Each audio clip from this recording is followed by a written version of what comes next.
మిత్రులందరికీ స్వాగతం. నా పేరు Padmavathi. Welcome to my channel. ఈరోజు మనం వినబోయే కథ సౌదామిని గారు రచించిన రాజీ విరమణ. ఒక చక్కని కథని వినేద్దామండి. ఫోన్లో వీడియో గేమ్ చప్పుడుకి నిద్రలేచింది రాజీ. మంచం పక్కన కూర్చొని వాళ్ళ అబ్బాయి నాని వీడియో గేమ్ ఆడుతున్నాడు. వేసవి సెలవుల్లో కూడా పడుకోకుండా పొద్దున్నే గేమ్స్ ఏంటి నాన్నా అని కోపడింది.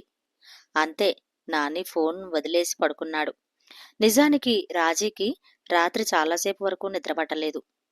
ఈరోజు తాను తీసుకోబోయే నిర్ణయం సరైనదా కాదా అని రాత్రంతా బాగా ఆలోచించింది. టైం చూసింది. ఉదయం 7 గంటలు. మెట్లు దిగి హాల్లోకి వెళ్ళి అలెక్సా, ప్లే మొహమ్మద్ సాంగ్స్ అంది. జోవాదా కియా పాటొస్తుంది. తన యోగా పూర్తి చేసి ఆఫీస్కి రెడీ అయ్యింది. అప్పుడే లేచి కిందకి వచ్చిన రాజీ భర్త రవి అన్నాడు, నేనీరోజు ఇంట్లోనే పనిచేసుకుంటానులే, నువ్వు వెళ్ళిరా, all the best. Raji cab ఎక్కగానే ఎక్కడికి అని అడిగాడు డ్రైవర్. అమెజాన్ ఆఫీస్ అని చెప్పింది రాజీ. క్యాబ్ మొదలు కాగానే గతం గురించిన ఆలోచనలోనికి వెళ్ళిపోయింది. రాజీ వాళ్ళది మధ్యతరగతి కుటుంబం. తాను ఒక్కతే కూతురు. అమ్మ పెద్దగా చదువుకోలేదు కాబట్టి రాజీని బాగా చదివించాలి అనుకుంది. నాన్నగారు ఇంజనీరింగ్ చదువుతూ ఉండగా ఆకస్మికంగా చనిపోయారు. ఒకసారి జీవితం తల్లకిందులైనట్లు అనిపించింది. దాని నుండి కోలుకోవడానికి చాలా సమయమే పట్టింది. తరువాత నెలలోనే క్యాంపస్ ప్లేస్మెంట్లో అమెజాన్ మొదటి కంపెనీ. తాము ఉన్న ఆర్థిక పరిస్థితికి అది ఎంతో అవసరం. 4 ఇంటర్వ్యూల తర్వాత సెలెక్ట్ అయిన ఇద్దరిలో తను కూడా ఉంది. అప్పుడు అమ్మ ముఖంలో గర్వం చూసి తనకు కలిగిన సంతృప్తి మర్చిపోలేనిది. ఈ ఉరుకుల పరుగుల జీవితంలో అలా 20 సంవత్సరాలు గడిచిపోయాయి. ఇంతలో ఫోన్ మోగిన శబ్దానికి ఆలోచనలో నుండి బయటకు వచ్చింది. ఫోన్ చెక్ చేసి కంగారు పడింది. తమ అప్లికేషన్ ఆగిపోయినట్లు మెసేజ్ వచ్చింది. ల్యాప్టాప్కి వైఫై కనెక్ట్ చేసి టీంతో మాట్లాడింది. ప్రోగ్రాంలో ఏమి మార్పులు చేయాలో, ఎలా చేయాలో సూచనలు ఇచ్చింది. డ్రైవరు మరొక 10 నిమిషాల్లో ఆమెను ఆఫీస్కి చేర్చాడు. క్యాబ్ దిగి త్వరగా వెళ్లబోతున్న రాజీతో అన్నాడు, మేడం, నా 5 స్టార్ రేటింగ్ అని. అంత ఒత్తిడిలోనూ తనకు నవ్వు వచ్చింది. అలాగే అంది. తరువాత అరగంటలో మళ్లీ అప్లికేషన్ పనిచేయడం మొదలుపెట్టింది. ఊపిరి పీల్చుకుంది. అప్పుడే రాజీ ప్రాణ స్నేహితురాలు సరోజ ఆఫీస్ రూంలోనికి వచ్చింది. హే రాజీ, ఇంతకీ ఏం నిర్ణయించుకున్నావు అంది. నా నిర్ణయం ఏమీ మారలేదు అంది రాజీ ప్రశాంతంగా. నీదేమైనా తక్కువ జీతమా? నెలకు ఎన్నో లక్షలు, అంత వదిలేసి ఉండగలవా అని ఆశ్చర్యంగా అంది. సరోజ, నీకు ఇదివరకే చెప్పాను కదా, మనకి బ్రతకడానికి డబ్బులు కావాలి కాని డబ్బు సంపాదించడం కోసమే బ్రతకక్కర్లేదని అంది రాజీ. ఏదో నువ్వు నీ వేదాంతం గాని నువ్విక్కడి దాకా రావడానికి ఎంత కష్టపడ్డావో నాకు తెలుసు కదా. నువ్వు కొత్త తరం వారందరికీ ఒక స్ఫూర్తి. ఒకసారి ఆలోచించుకో అంది. అందుకే కదా నా మీద ఇంకా ఎక్కువ బాధ్యత ఉంది అంది రాజీ. సరే, నీ ఇష్టం, ఆల్ ది బెస్ట్ అని చెప్పి వెళ్ళిపోయింది సరోజ నిర్లిప్తంగా. ఇంతలో ఇంటి నుంచి వీడియో కాల్. అవతల నుండి వాళ్ళ అబ్బాయి నాని, అమ్మా, ఫ్రిడ్జ్లో ఐస్ క్రీం తినొచ్చా అని. రాజీకి వస్తున్న నవ్వును ఆపుకొని అంది, ఒక్క కప్పు మాత్రమే, అది కూడా డాడీని అడిగి ఎక్కువ తింటే ఏమవుతుందో నీకు తెలుసు కదా అని కొంచెం కఠినంగా అంది. సరే అమ్మా అని ఫోన్ కట్ చేశాడు.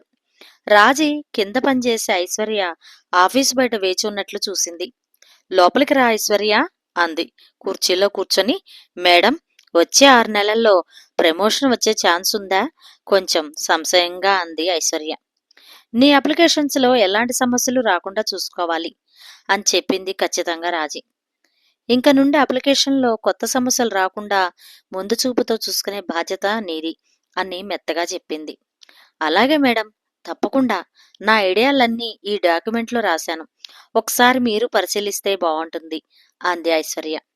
20 నిమిషాల సంభాషణ తర్వాత ఇద్దరూ కలిసి క్యాంటీన్కి వెళ్లారు. ఇంట్లో ఏమిటి విశేషాలు? ఇంతకీ మీ ప్రేమ ఎంతవరకు వచ్చింది అడిగింది రాజీ. మీకు తెలియందేముంది మేడం, మా ఇద్దరికీ పెళ్లి ఓకేనే, కాని వాళ్ల ఇంట్లో పెళ్లి ఖర్చులకి 20 లక్షలు కట్నం అడుగుతున్నారు. అక్కడే ఇబ్బంది అంది ఐశ్వర్య ఒకంత బాధగా. ఓహో, మరి రాహుల్ ఏమంటున్నాడు అని అడిగింది రాజీ. రాహుల్‌కి ఇష్టం లేదు. కానీ ఇంట్లో వాళ్ళకి సర్ది చెప్పే ధైర్యమూ లేదు. అప్పు తీసుకుందాం, పెళ్ళైన తర్వాత కలిసి తీర్చుకుందాం అంటున్నాడు అంది ఐశ్వర్య విచారంగా. ఈ సమస్యని సామరస్యంగా పరిష్కరించాలి కానీ దాని నుంచి పారిపోతే ఎలాగా? పెళ్లికి ఎంత ఖర్చు చేయాలో మీరు బేరీజు వేసుకుని ఇంట్లో వారికి నచ్చజెప్తే మంచిది అని సలహా ఇచ్చింది రాజీ. అదే మేడం, మీరు సరిగ్గానే చెప్పారు అంది ఐశ్వర్య. ఇంతలో ఐశ్వర్య ఫోన్ మోగింది. ఒక్క నిమిషం మేడం అని పక్కకు వెళ్ళింది. రాజీ తాను ఒకసారి గతంలోకి వెళ్ళింది.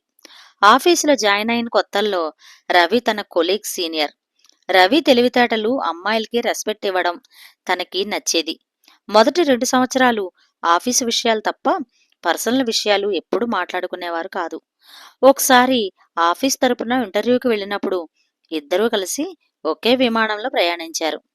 ఇంటర్వ్యూ అయిపోయాక తిరుగు ప్రయాణంలో విమానాశ్రయంలో తన మనసులోని మాటను బయటపెట్టాడు. నన్ను మా ఇంట్లో వాళ్ళు కూడా భార్య పోస్టు కోసం ఇంటర్వ్యూ చేయమంటున్నారు. మీరు ఏమంటారు? చేయనా వద్దా? ఒక్క నిమిషం రాజీకి ఏం చెప్పాలో అర్థం కాలేదు. ఇంటర్వ్యూ చేస్తేనే కదా మీకు కావాల్సిన అమ్మాయి దొరికేది తడబడుతూ అంది. కానీ ఇది ఏమైనా జాబ్ ఇంటర్వ్యూనా? ఆ అమ్మాయికి కూడా నేను నచ్చాలి కదా! ఒకరి మీద మరొకరికి గౌరవం ఉండాలి కదా! అని ఒక నిమిషం ఆగి మళ్ళీ అన్నాడు. ఇంతకీ మీరు చెప్పండి. మీకు నా మీద గౌరవం ఉందా? ఒక నిమిషం ఆలోచించి ఇలా అడిగినందుకు మీ మీద గౌరవం ఇంకా పెరిగింది అంది రాజీ నవ్వుతూ. ఇంకేముంది? అయితే ఇంటర్వ్యూలు క్యాన్సిల్ చేయమంటారు అన్నాడు రవి నవ్వుతూ. తరువాత ఇరువైపుల పెద్దల అంగీకారంతో నెల రోజులకి పెళ్లి జరిగిపోయింది. ఏ మాటకి ఆ మాట. రవి గాని వాళ్ళ ఇంట్లో వాళ్ళు గాని తనని కట్నం కోసం ఎప్పుడూ ఇబ్బంది పెట్టలేదు. కానీ ఆ ప్రోత్సాహం లేని వాళ్ళు ఎందరో కదా అనుకుంది. సారీ మేడం, రాహుల్ నుంచి ఫోను అని ఐశ్వర్య చెప్పడంతో ఒక్కసారి ఉలిక్కిపడి మళ్ళీ వర్తమానంలోకి వచ్చింది రాజీ. తన మీటింగ్కి టైం అయింది. లోపలికి రావచ్చా? అంది రాజీ. రండి రండి అన్నాడు రాజీ బాస్ రమణ సార్. నేనొక ముఖ్యమైన నిర్ణయం తీసుకున్నాను. దీనికోసం గత 6 నెలల నుండి బాగా ఆలోచించాను. ఇదే సరైన నిర్ణయం అనిపించింది అన్నది రాజీ. ఏమిటది? అన్నాడు ప్రశ్నార్థకంగా.